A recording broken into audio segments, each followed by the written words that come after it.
Assalomu alaykum aziz do'stlar. Siz bilan yana men pensiya masalalari bo'yicha ekspert Murodjon aka.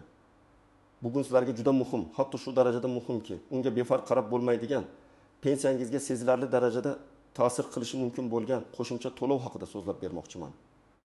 Bu ma'lumotni ko'pchilik bilmaydi. Ayrimlar esa hattoki bu imkoniyat mavjudligidan butunlay bexabar. Bugungi suhbatimizning asosiy mavzusi aynan shu pensiyaga yashirilgan qo'shimcha to'lovlar. Ishonchim komilki, bu videomiz sizning nafaqangizga jiddiy ta'sir qilishi mumkin. Shuning uchun videoni oxirigacha diqqat bilan tomosha qiling. Agar siz o'zingiz yoki yaqinlaringiz pensiya yoshida bo'lsa, bu ma'lumot siz uchun hayotiy ahamiyatga ega bo'lishi mumkin. Hozirning o'zida kanalimga obuna bo'lishni va ushbu videoga like bosishni unutmang. Bu menga siz uchun yanada foydali kontent tayyorlashda ilhom bag'ishlaydi. Qani boshladik. Muammoning mohiyati. Oldin qanday edi va hozir nima o'zgardi? Aziz tomoshabinlar, avvallari pensiya hisoblash tizimi nisbatan sodda, ammo shu bilan birga ba'zi jihatlari ancha cheklangan edi. Pensiya miqdorini aniqlashda asosan ish staji va maosh haqidagi hujjatlar asos qilib olinardi. Biroq bu hujjatlarni yig'ish yoki ba'zi davrlardagi ma'lumotlarni tasdiqlash har doim ham oson bo'lmagan. Ko'pincha fuqarolar ish stajining bir qismini tasdiqlovchi hujjatlari bo'lmagani uchun yoki ba'zi ishlagan davrlari qonunchilikda to'liq hisobga olinmagani sababli o'zlariga tegishli bo'lgan pensiyaning to'liq miqdorini ola olmasdilar. Masalan, kolxozlarda ishlagan yillar, ayrim xususiy korxonalardagi ish staji yoki chet elda ishlagan davrlar pensiya hisoblashda ba'zan qiyinchiliklar tug'dirar edi. Bu holatda odamlar aslida ko'proq pensiya olishga haqli bo'lsalar ham, mavjud qonunchilik yoki ma'lumotlarning yetishmasligi tufayli pastroq pensiya olib kelishardi. Hozirgi kunda esa vaziyat tubdan o'zgardi. Pensiya ta'minoti tizimini takomillashtirish, fuqarolarning ijtimoiy himoyasini kuchaytirish maqsadida bir qator muhim qonuniy o'zgarishlar amalga oshirildi. Eng muhimi shundaki, pensiya hisoblashda insonning butun mehnat faoliyatini maksimal darajada hisobga olishga intilish kuchaydi. Ya'ni avvallari e'tibordan chetda qolgan yoki tasdiqlash qiyin bo'lgan ba'zi mehnat davrlari, masalan, yuridik shaxs tashkil etmagan holda tadbirkorlik faoliyati bilan shug'ullangan davrlar, dehqon xo'jaligida ishlagan davrlar, hatto bola parvarishi bo'yicha ta'tilda bo'lgan davrlar yoki nogiron bolani parvarishlash bilan bog'liq davrlar ham endilikda to'liqroq hisobga olinmoqda. Bundan tashqari, pensiya miqdorini qayta hisoblash mexanizmlari soddalashtirildi va fuqarolarga bu borada ko'proq imkoniyatlar yaratildi. Asosiy o'zgarish shundan iboratki, endilikda sizning pensiya miqdoringizni oshirishga xizmat qiladigan har qanday ma'lumotni yoki hujjatni taqdim etishingiz mumkin. Va bu ma'lumotlar pensiyani qayta hisoblashda albatta inobatga olinishi kerak. Agar siz avvalroq ba'zi hujjatlaringiz yo'qligi sababli to'liq pensiya ola olmagan bo'lsangiz, hozirda bu hujjatlarni topib yoki tasdiqlatib pensiyangizni qayta hisoblash imkoniyatiga egasiz. Mana shu imkoniyat haqida ko'pchilik bexabar bo'lib, o'ziga tegishli qo'shimcha to'lovdan mahrum bo'lib qolmoqda. Bu qo'shimcha to'lov shunchaki ustama emas, balki sizning mehnat stajingizning noto'g'ri hisoblangan qismini to'g'rilash natijasida yuzaga keladigan adolatli oshishdir. Asosiy qism 1. Nimalarni bilish kerak, kimlar xavotirlanishi kerak va kimlar xavotirlanmasa ham bo'ladi. Aziz do'stlar, endi pensiyaga qo'shimcha to'lov olish imkoniyati haqida chuqurroq tahlil qilamiz. Sizga nimalarni bilish kerak, kimlar ushbu masalaga jiddiy e'tibor berishi lozim va kimlar xavotirlanmasa ham bo'lishi haqida batafsil ma'lumot beraman. Nimalarni bilish kerak? Eng avvalo, har bir pensioner o'zining mehnat stajiga oid barcha hujjatlarini, ya'ni mehnat daftarchasini, diplomlarini, harbiy biletini, tug'ilish haqidagi guvohnomalarini, agar farzand parvarishi davri hisobga olinishi kerak bo'lsa, yo'q guvohnomalarini va boshqa har qanday ish stajini tasdiqlovchi ma'lumotlarni diqqat bilan ko'rib chiqish shart. Bugungi kunda qonunchilikda pensiya hisoblashda inobatga olinadigan davrlar ro'yxati ancha kengaygan. Bu davrlar quyidagilarni o'z ichiga olishi mumkin. 1. Mehnat faoliyati davrlari. Bu aniq, lekin har doim ham to'liq hisobga olinmaydi. Masalan, ba'zi korxonalar tugatilgan bo'lsa va arxiv ma'lumotlari yo'qolgan bo'lsa, guvohlar orqali stajni tasdiqlash imkoniyati paydo bo'ldi. 2. Tadbirkorlik faoliyati davri. Agar siz yuridik shaxsga yetmasdan tadbirkorlik bilan shug'ullangan bo'lsangiz va ijtimoiy soliq to'lagan bo'lsangiz, bu davrlar ham to'liq stajga qo'shilishi kerak. o't, dehqon xo'jaligida ishlagan davr, ayniqsa qishloq joylarida yashovchi fuqarolar uchun bu juda dolzarb. Agar siz dehqon xo'jaligida ishlagan bo'lsangiz va davlatga belgilangan to'lovlarni amalga oshirgan bo'lsangiz, bu davrlar ham pensiya stajiga kiritilishi lozim. Bola parvarishi davri ayollar uchun bu juda muhim. O'zbekiston qonunchiligiga ko'ra har bir bolaga 1,5 yoshga to'lguniga qadar g'amxo'rlik qilish davri, ammo jami 3 yildan oshmaydigan muddat pensiya stajiga qo'shiladi. Agar sizda bir nechta farzandingiz bo'lsa va bu muddat avvalgi pensiya hisobida to'liq aks etmagan bo'lsa, siz pensiyani qayta hisoblatish huquqiga egasiz. 5. Nogiron bolani parvarishlash davri. Agar siz nogiron bolani umumdagi shu yoshga to'lguniga qadar yoki I guruh nogironiga aylangan bolani parvarish qilgan bo'lsangiz, bu davr ham pensiya stajiga qo'shiladi.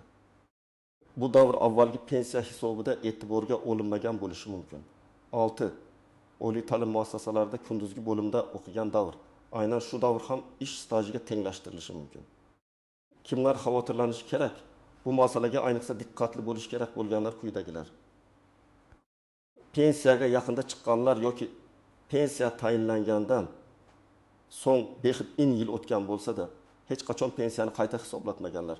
Aynan sizlar uchun yangi qonunchilikdagi o'zgarishlar tufayli pensiyangiz o'sishi ehtimoli yuqori. 2.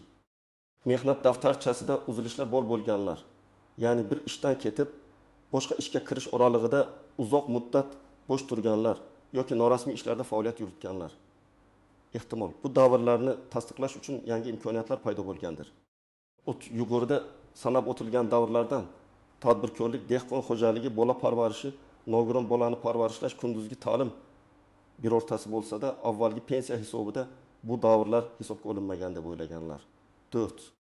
Pensiya yoshiga yetgan, lekin barcha hujjatlari to'liq emas deb hisoblab, pensiya tayinlatishni kechiktirganlar. Yangi qoidalar sizga hujjatlarni to'plashda yordam berishi mumkin. 5. Pensiya hisoblashda noto'g'ri ma'lumotlar yoki xatoliklar bo'lgan deb gumon qilgan har qanday pensioner. Keling, bir nechta aniq misollarni ko'rib chiqaylik. Misol Bek Omon aka 1960 yilda tug'ilgan. 2020 yilda pensiyaga chiqqan. Uning mehnat daftarchasida 25 yil ish staji qayd etilgan. Ammo Omon aka 1965 yildan 1990 yilgacha kolxozda ishlagani eslaydi.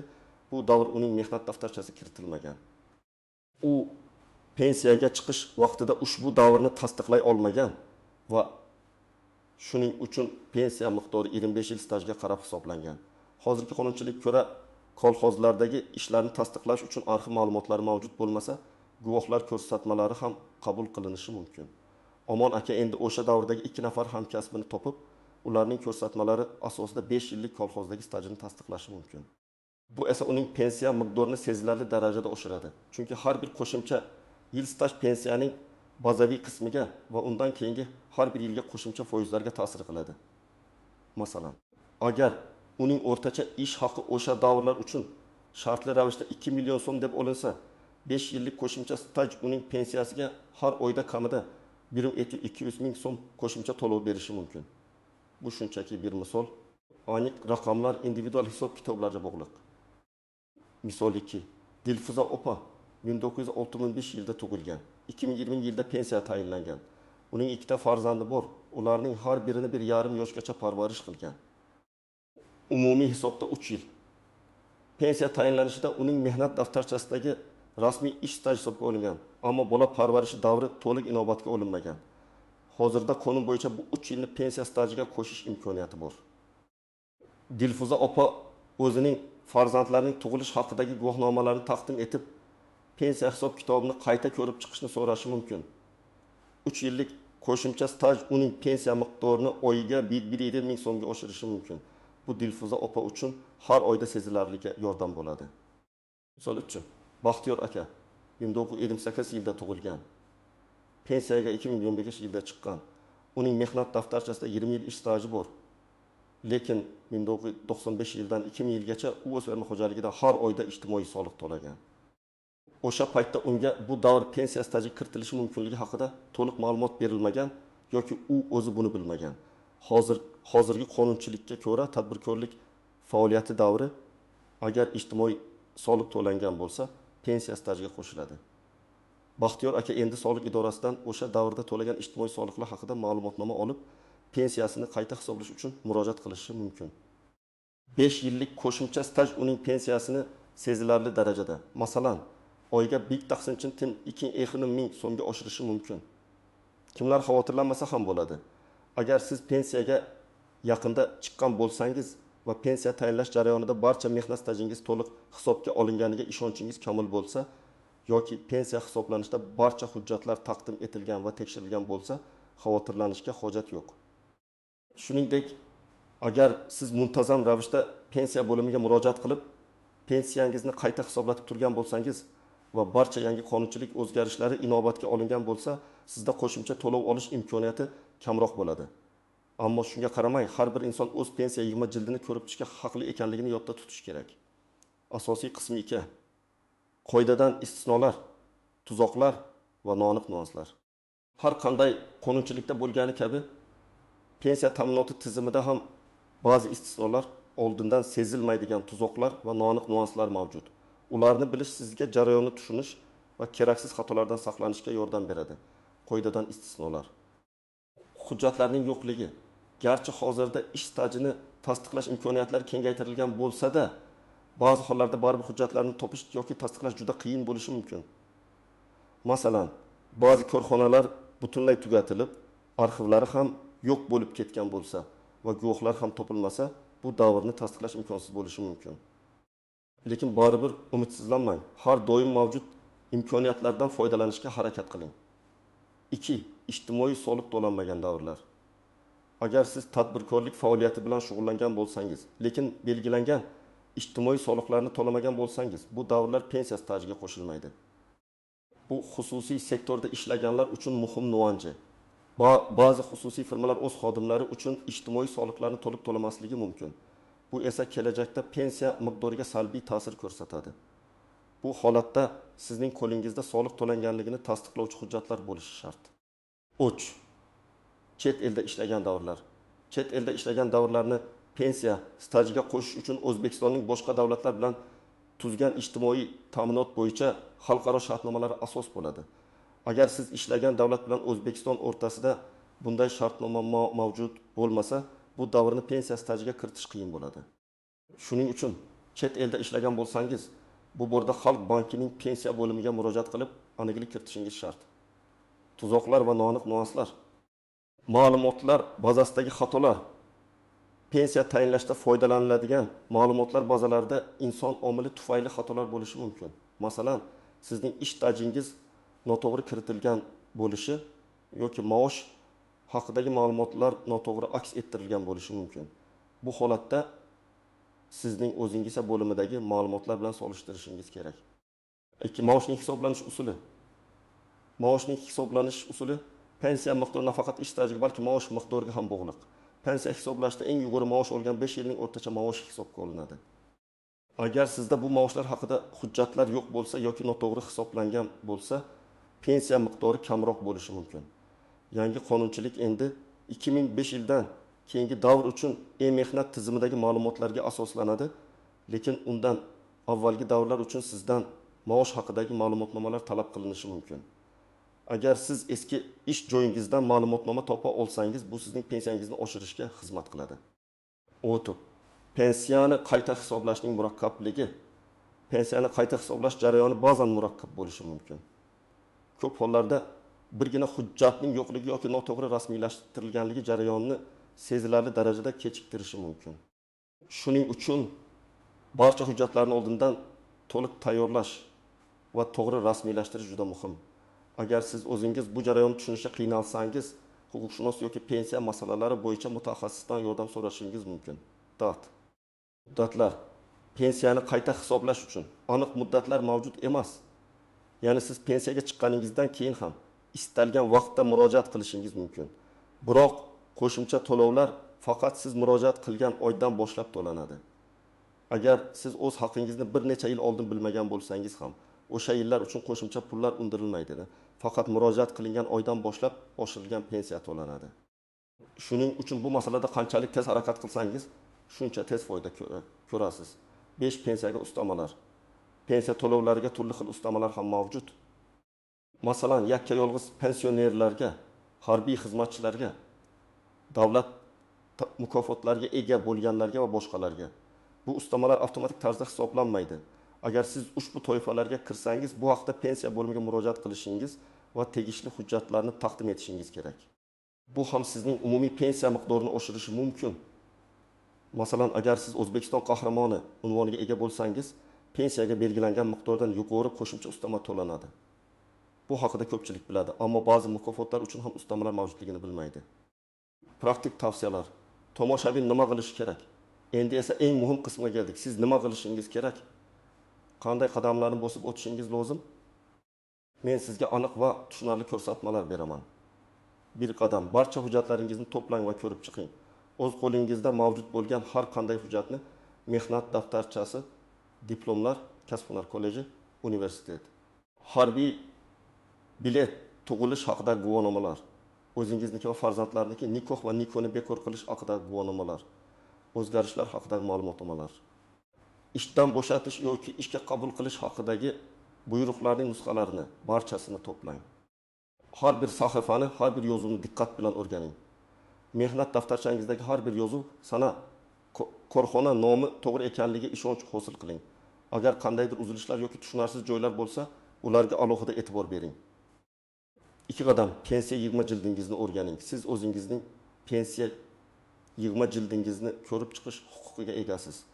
Buning uchun yashash joyingizdagi O'zbekiston Respublikasi Xalq bankining pensiya bo'limiga shaxsingizni tasdiqlovchi hujjat bilan murojaat qiling. Ulardan sizga tayinlangan pensiyani hisoblash uchun asos bo'lgan barcha hujjatlar va ma'lumotlarni ko'rsatishni so'rang. Bu muhim qadam. Chunki siz o'zingizning shaxsiy hujjatlaringizni pensiya bo'limidagi ma'lumotlar bilan solishtirishingiz mumkin. Aynan shu yerda qandaydir nomuvofiqliklar yoki e'tiborga olinmagan davrlar aniqlanishi mumkin. 3 qadam. Qo'shimcha stajga ega bo'lishingiz mumkin bo'lgan davrlarni aniqlang. Yuqorida aytib o'tganimizdek, agar sizda quyidagi davrlardan biri bo'lsa va u pensiyangizga kiritilmagan deb hisoblasangiz, bu davrlar uchun qo'shimcha hujjatlarni to'plashga harakat qiling. Tadbirkorlik faoliyati, ijtimoiy yig'im to'langan bo'lsa, sog'liq idorasidan ma'lumotnoma, dehqon xo'jaligida ishlaganlik, mahalladan yoki fermer xo'jaligi rahbaridan ma'lumotnoma, yer ajratilganligi haqidagi qarorlar, bola parvarishi, farzandlarning tug'ilish haqidagi guvohnomalarning nusxalari, nogiron bolani parvarishlash, farzandning tug'ilish haqidagi guvohnomasi va nogironlik haqidagi tibbiy ma'lumotnoma, BTEK xulosasi, kunduzgi bo'limda o'qish, diplomning asl nusxasi va ilovasi, korxonalarning tugatilishi sababli tasdiqlash qiyin bo'lgan staj. Bu holda o'sha korxonada siz bilan birga ishlagan kamida 2 nafar guvohning notarial tasdiqlangan ko'rsatmalari talab qilinishi mumkin. 4 qadam, pensiya qayta hisoblash uchun ariza yozing. Barcha kerakli hujjatlarni to'plab, yashash joyingizdagi Xalq bankining pensiya bo'limiga murojaat qiling. Sizning murojaatingiz yozma ariza shaklida bo'lishi kerak. Arizada pensiyangizni qayta hisoblashni so'rang va bunga asos bo'ladigan qo'shimcha hujjatlarni ilova qiling. Ariza nusxasini o'zingizda qoldiring va uning ro'yxatga olinganligi haqidagi shtamp yoki belgisini olishni unutmang. Ariza qanday yoziladi? Yuqori o'ng burchakka O'zbekiston Respublikasi Xalq bankining tuman shahar pensiya bo'lim boshlig'iga FIOPAXdan o'zingizning FI'ingiz, pasport seriyasi va raqami, yashash manzilingiz, telefon raqamingiz o'rtaga ariza. Matn qismi. Men FIO'ingiz, tug'ilgan sanangiz, yilda tug'ilganman. Menga pensiya tayinlangan sanadan boshlab pensiya tayinlangan. Pensiya yig'ma jildimni ko'rib chiqish jarayonida va mavjud qonunchilikdagi o'zgarishlarni o'rganish natijasida mening pensiya stajimni hisoblashda quyidagi davrlar noto'g'ri inobatga olingan yoki umuman hisobga olinmagan deb hisoblayman. Davrning boshlanish sanasidan davrning tugash sanasi, gacha davrining nomi, masalan, kolxozda ishlagan davr yoki farzand parvarishi davri, bu davr necha yil, necha oyni tashkil etadi. Keyingi davrni ham xuddi shu tarzda ko'rsating. Ushbu davrlarni pensiya stajimga kiritish va mening pensiya miqdorimni qayta hisoblashni so'rayman. Arizaga ilova qilinayotgan hujjatlar bich. Hujjatnoma va nusxalari son 2. Hujjatnoma va nusxalari son 3 va hokazo. Pensiya miqdorim qayta hisoblangach, menga yozma ravishda xabar berishingizni iltimos qilaman. Sana imzo FIO'ingiz 5 qadam. Javobni kuting va nazorat qiling. Sizning arizangiz pensiya bo'limi tomonidan ko'rib chiqilishi kerak. qonunchilikka ko'ra murojaatlar belgilangan muddatlarda ko'rib chiqilishi shart. Agar sizga norozi bo'lgan javob kelsa yoki pensiya miqdori kutilgan darajada oshirilmasa, siz yuqori turuvchi organlarga, masalan, Xalq bankining viloyat bo'limiga, respublika boshqarmasiga yoki huquqiy egasiz. Xulosa va yakuniy chorlov. Aziz do'stlar, bugungi videomizda biz pensiyaga yashirilgan qo'shimcha to'lovlar haqida batafsil ma'lumot berdim. Siz o'zingizning pensiya miqdoringizni oshirish imkoniyatiga ega ekanligingizni bilib oldingiz. Bu shunchaki bir xohish emas, balki sizning qonuniy huquqingizdir. Davlatimiz ijtimoiy himoyani kuchaytirishga intilmoqda va bu imkoniyatlardan foydalanish har bir fuqaroning o'ziga bog'liq. O'zingizga tegishli bo'lgan qo'shimcha to'lovni talab qilishdan qo'rqmang.